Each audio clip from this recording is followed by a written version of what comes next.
행복은 멀리 있지 않다. 행복이라는 단어를 떠올릴 때 우리는 보통 멀리 있는 것을 생각합니다. 언젠가, 나중에, 조건이 갖춰졌을 때, 모든 것이 정리되었을 때, 그때야 비로소 행복이 찾아올 것이라고 믿어왔습니다. 저도 그랬습니다. 20대에는 좋은 직장을 얻으면 행복할 거라 생각했고, 30대에는 집을 마련하면 행복할 거라 믿었습니다. 40대에는 아이들이 다 크면 편안해질 거라 기대했고, 50대에는 은퇴 준비가 끝나면 여유로워질 거라 상상했습니다. 하지만 어느 순간 우리는 의문을 품습니다. 그 언젠가는 도대체 언제 오는 걸까? 그리고 나이를 먹고 삶이 우리를 조용히 앉혀놓을 때 우리는 조금씩 알아갑니다. 행복은 미래에 있는 것이 아니라 지금 이 순간에 있었다는 것을, 우리가 보지 못했을 뿐 행복은 늘 가까이에 있었습니다. 오늘은 그 이야기를 나누고 싶습니다. 60년, 70년을 살아온 우리가 이제서야 깨닫게 된 진실에 대해서요. 우리는 왜 행복을 찾으며 살아왔는가? 젊을 때 우리는 행복을 목표라고 생각했습니다. 돈이 더 생기면 행복할 거라 믿었고, 좋은 집에 살면 행복할 거라 생각했고, 사회적으로 인정받으면 만족할 거라고 믿었습니다. 그래서 우리는 멈추지 않고 달렸습니다. 앞만 보고 뒤돌아볼 시간 없이. 저는 30년 넘게 회사에 다녔습니다. 새벽같이 나가서 밤늦게 돌아오는 날들이 대부분이었죠. 주말에도 일이 있었고 명절에도 마음이 편치 않았습니다. 왜 그렇게 열심히 살았을까요? 나중에 여유로워지려고 했습니다. 가족들이 편하게 살 수 있도록이었습니다. 은퇴하고 나서 진짜 내 삶을 살려고 했습니다. 그런데 은퇴를 하고 보니 그 나중이 왔는데도 뭔가 허전했습니다. 시간은 생겼는데 무엇을 해야 할지 모르겠더군요. 평생 바빴던 사람이 갑자기 멈추니 이상하게도 더 불안했습니다. 독일의 철학자 쇼펜하우어는 이렇게 말합니다. 행복은 도달하는 곳이 아니라 지금 존재 속에 머물러 있다. 하지만 그 말을 젊은 날에 우리는 이해할 수 없었습니다. 그때 우리는 행복을 성과의 결과물이라고 믿었으니까요. 제 친구 중 한 명은 의사였습니다. 성공한 사람이었죠. 큰 집에 살고 좋은 차를 몰았습니다. 하지만 환갑을 넘긴 어느 날 그 친구가 제게 이렇게 말했습니다. 나는 환자는 많이 고쳤는데 정작 내 삶은 고치지 못했어. 그 말이 오래도록 제 가슴에 남았습니다. 우리는 평생 무언가를 이루며 살았지만 정작 우리 자신과는 멀어져 있었던 겁니다. 행복은 조건이 아니라 느낌이다. 나이가 들면 우리는 깨닫습니다. 행복은 집의 크기가 아니라 그 집에서 흐르는 공기의 온도라는 걸. 행복은 통장 잔액이 아니라 마음이 편안한 순간이라는 걸. 행복은 남의 시선이나 비교가 아니라 내가 나를 미워하지 않는 하루라는 걸. 제가 아는 한 할머니는 작은 아파트에서 혼자 사십니다. 자식들은 다 외국에 나가 있고 경제적으로 여유롭지는 않습니다. 그런데 그분은 늘 평온해 보였어요. 어느 날 제가 물었습니다. 할머니 외롭지 않으세요? 그랬더니 할머니가 미소를 지으며 이렇게 대답하셨습니다. 외롭긴 한데 나는 나를 괴롭히지 않거든. 그게 제일 큰 행복이야. 그 말을 듣는 순간 저는 깨달았습니다. 행복은 상황이 완벽해서 오는 게 아니라 마음이 편안해서 오는 거구나. 쇼펜하우어는 말합니다. 행복을 찾는 사람은 평생 불행하고 행복을 발견하는 사람은 이미 행복하다. 찾는다와 발견한다는 완전히 다릅니다. 찾는 사람은 밖을 봅니다. 무언가를 얻어야 한다고 생각합니다. 하지만 발견하는 사람은 안을 봅니다. 이미 있는 것을 알아봅니다. 60대가 넘어서야 저는 이 차이를 이해하게 되었습니다. 행복은 성취가 아니라 감각입니다.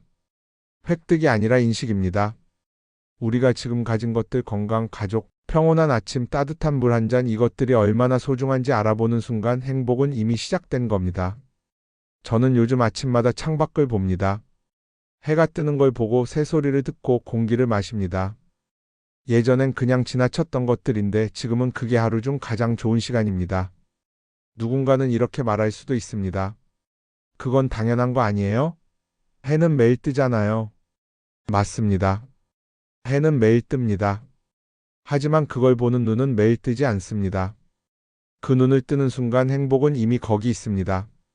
우리가 놓치며 살아온 작은 행복들, 한번 떠올려 봅시다. 당신이 정말 행복했던 순간은 언제였나요? 아마 이런 순간들이었을지도 모릅니다. 따뜻한 햇살 아래 마시는 커피, 사랑하는 사람과의 짧은 산책, 아이가 엄마 아빠라고 불러주던 목소리, 바람에 흔들리는 나뭇잎 소리를 듣던 순간, 괜히 웃음이 나던 날, 그 순간들은 대단하지 않았습니다. 저는 얼마 전에 오래된 사진첩을 꺼내봤습니다. 아이들이 어렸을 때 사진들이 가득했어요. 그 중에 한 장이 눈에 들어왔습니다. 공원에서 찍은 사진이었는데 아이가 제 손을 잡고 웃고 있더군요. 그때 저는 생각했습니다. 그때가 행복했구나. 그런데 나는 그걸 몰랐어. 그때 저는 회사 일로 머릿속이 복잡했습니다. 승진 문제, 프로젝트 마감, 동료와의 갈등. 온통 그런 생각뿐이었죠. 아이와 함께 있었지만 정작 그 순간에는 없었던 겁니다. 지금 생각하면 너무 아깝습니다. 그 작고 소중한 순간들을 그냥 흘려보냈다는 게. 사람들은 말합니다. 행복은 특별한 날에 오는 것이 아니라 평범한 날 속에 숨어 있다. 하지만 우리는 너무 바빴습니다. 그리고 너무 지쳤습니다. 그래서 그 소소하고 조용한 행복을 내버려둔 채 지나쳤습니다. 제 아내는 가끔 이렇게 말합니다. 당신은 늘 다음을 생각하며 살았어. 지금은 한 번도 없었지. 처음엔 섭섭했습니다. 가족을 위해 열심히 산 건데, 라는 생각이 들었거든요. 하지만 지금은 압니다. 아내 말이 맞았다는 걸. 저는 미래를 위해 현재를 희생했습니다. 그런데 그 미래가 왔을 때 과거의 현재들은 이미 사라져 있었습니다.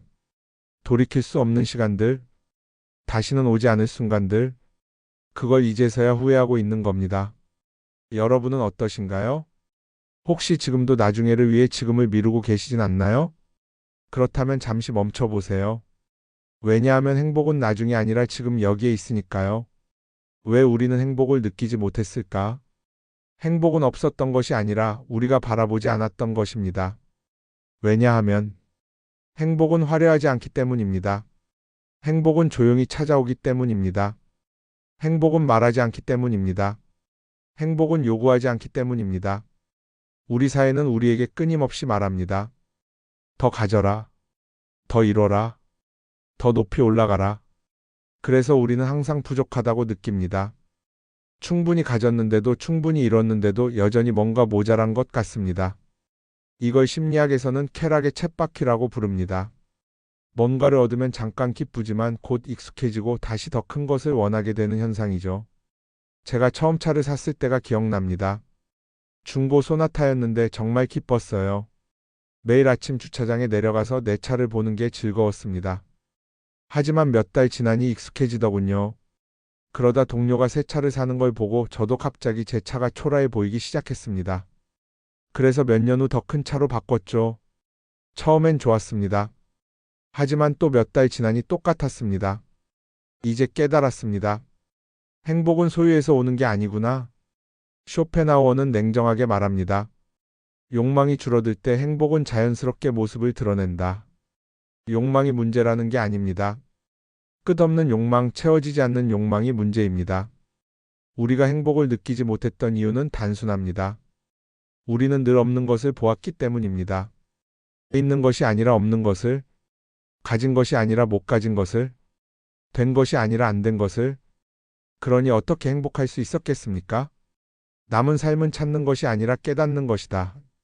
60대 이후의 인생은 더 이상 달려갈 인생이 아닙니다. 이제는 멈춰서 그동안 지나쳐온 것들을 다시 바라보는 시간입니다. 내가 가진 것들, 나를 지켜준 사람들, 아직 남아있는 건강, 지금 누릴 수 있는 평온, 그리고 나 자신. 우리는 이제 묻습니다. 내가 행복하기 위해 정말 더 필요한 게 있을까? 그 질문 앞에서 많은 사람들이 조용히 눈을 감습니다. 왜냐하면 그 답은 이미 마음속에 있기 때문입니다. 저는 최근에 건강검진을 받았습니다. 다행히 큰 문제는 없었지만 의사 선생님이 이렇게 말씀하시더군요. 나이가 있으시니까 무리하지 마시고 잘 드시고 잘 쉬세요. 그 말을 듣는데 이상하게 마음이 편해졌습니다. 아, 이제는 무리하지 않아도 되는구나. 평생 무언가를 증명하려 애썼는데 이제는 그럴 필요가 없는 거죠. 남은 인생은 증명의 시간이 아니라 향유의 시간입니다. 무언가를 더 얻는 시간이 아니라 이미 가진 것을 누리는 시간입니다. 제 이웃에 사는 할아버지는 매일 아침 동네를 산책하십니다. 천천히 지팡이를 짚고 한 걸음 한 걸음. 어느 날 제가 여쭤봤습니다. 할아버지 매일 같은 길을 걸으시는데 지루하지 않으세요? 할아버지가 웃으시며 대답하셨습니다. 같은 길이지만 매일 다르단다. 오늘은 저 나무에 새가 앉아 있고 어제는 꽃이 피어 있었지. 걷는 건 똑같아도 보는 건 매일 새로워. 그 말씀에 저는 고개를 끄덕였습니다.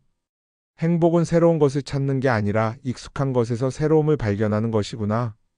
우리는 평생 더를 추구하며 살았습니다. 더 많이, 더 크게, 더 높이. 하지만 이제는 지금을 보는 시간입니다. 지금 여기 이 순간 이 자리. 지금 이 순간 행복을 느낄 수 있는 방법. 행복은 멀리 있는 것이 아닙니다. 행복은 연습할 수 있는 감각입니다. 천천히 따라와 보세요. 첫째, 오늘 하루 고마운 것을 한 가지라도 떠올려 보세요. 그것은 거창할 필요 없습니다. 숨 쉴 수 있는 몸, 나를 떠나지 않은 사람, 오늘도 지나간 하루. 이것만으로 충분합니다. 둘째, 비교 대신 바라보는 연습을 하세요. 남과 비교하는 순간 행복은 사라집니다. 행복은 상대적인 것이 아니라 내면의 경험이니까요. 셋째, 지금 가진 것의 가치를 인정하세요. 있으니까 당연한 것이 아니라 여전히 남아있는 것으로 바라보세요. 넷째, 해야 할 일보다 하고 싶은 일을 하루에 1분이라도 하세요. 행복은 의무 속에 있는 것이 아니라 자발성 속에 있습니다. 다섯째, 스스로에게 이렇게 말하세요. 나는 이미 충분하다. 이 말은 당신의 마음을 가볍게 만들 것입니다. 행복은 이미 당신 곁에 있다. 행복은 미래에 있는 것이 아닙니다. 멀리서 찾아오지도 않습니다. 행복은 당신이 살고 있는 지금 이 순간 지나온 삶 속에 이미 머물러 있었습니다. 그걸 이제서야 우리가 알아보기 시작한 것뿐입니다. 쇼펜하우어는 마지막으로 이렇게 말합니다. 행복은 손에 쥐는 것이 아니라 마음으로 알아보는 것이다. 그러니 오늘부터 행복을 찾아다니지 마세요. 그 대신 지금 당신 곁에 있는 것들을 조용히 바라보세요. 그 속에 이미 행복이 있습니다. 오늘 영상을 봐주셔서 감사합니다. 여러분의 남은 인생이 고요하고 평온하기를 바랍니다.